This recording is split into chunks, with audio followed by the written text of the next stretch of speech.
งามบ่พี่น้องสินไม้หมอนสับในแถมมีหัวก่อยแต่ว่ามื้อนี้บ่ได้เฮ็ดหัวก่อยเพียงเด้อย้อนว่าเสียดายสินเพื่อว่าตอนหน้าไปอยากเฮ็ดหยังตัวนี้เฮาก็เลยเอาหัวก่อยบ่ได้เพียงลงหัวในโตมันเลยงามบ่พี่น้องนี่สินไม้หมอน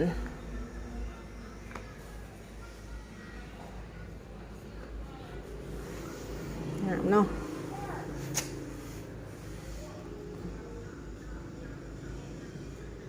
เขาหัวโขกงามๆความสูงบ่ให้เบา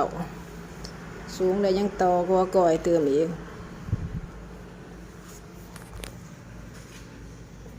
ด้านดัง